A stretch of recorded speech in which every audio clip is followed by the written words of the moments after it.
Cette vidéo est un appel à la méditation, à la réflexion. Je vais vous parler toujours de perversion narcissique, mais je vais vous parler de religion et je vais vous parler de science. La religion est dans une attente actuellement. Elle attend l'arrivée d'un Messie, elle attend l'arrivée du surnaturel, de celui qui va nous guérir. Pendant des siècles, vous avez deux choses qui se sont opposées. Vous avez la science et la religion. La religion, c'est l'attente, la prière, etc.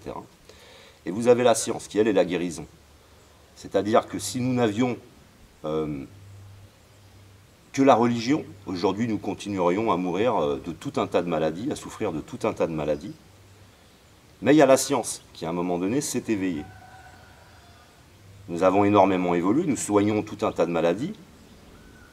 La science ne te fait pas de promesses, la science, elle te guérit. La science est dans la recherche. Et aujourd'hui, si nous avions plutôt investi dans la science que dans l'armement, par exemple, et tout un tas de choses dans lesquelles on a investi, eh ben nous pourrions encore guérir encore beaucoup plus de choses. Et je regardais une émission, c'est un aveugle.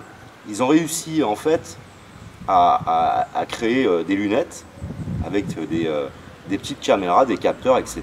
Et maintenant, cet homme voit.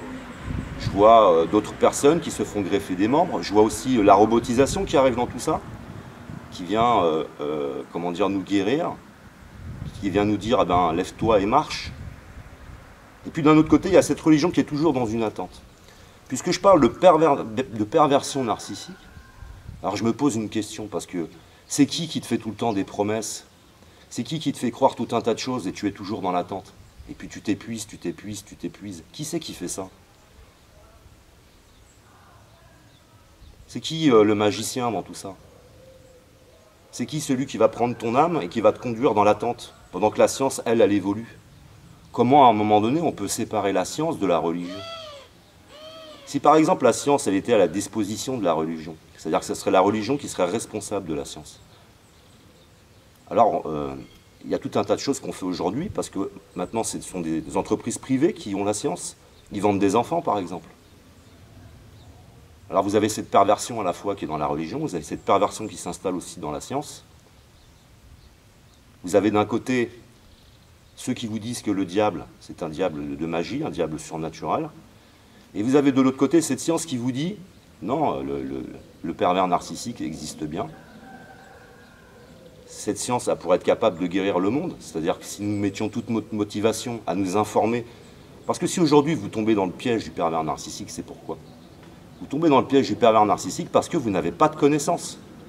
Je l'ai dit, les connaissances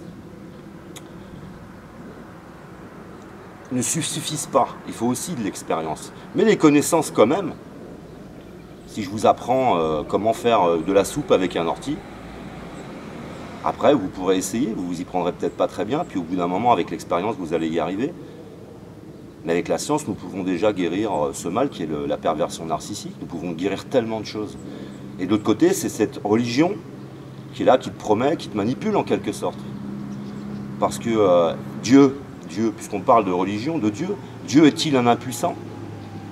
Dieu est-il un impuissant? Ève, nous fabriquons des Èves. C'est la science qui fabrique des Èves. La religion fabrique-t-elle des Èves avec son Dieu, son barbu assis sur un nuage qui est en train de nous regarder? Vous voyez qu'il y a une forme d'opposition, et ce qui est intéressant, c'est la partie... c'est cette partie... C'est une question que je me pose. Est-ce que la religion est-elle une perverse narcissique? Une manipulatrice? Après, c'est mon avis personnel, puisque je reste croyant. Je suis profondément convaincu que la science et la religion vont fusionner ensemble. Parce que il manque une chose à la science, il lui manque des valeurs, il lui manque des principes, il lui manque des symboles, il lui manque tout un tas de choses pour que cette science ne fasse que nous faire du bien.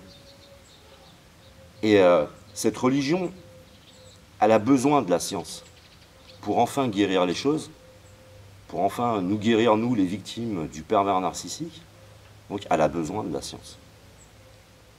Donc tout ça, c'est un appel à la méditation. Je n'ai pas envie d'aller beaucoup plus loin. je voulais vous parler de la perversion narcissique en mettant en évidence deux choses, la science et la religion. Et ce qu'il peut y avoir de pervers à la fois dans la science et ce qu'il peut y avoir de pervers dans la religion. Et qu'en fait, j'ai le sentiment que les deux, en tout cas, l'une et l'autre, ont besoin de l'une et de l'autre.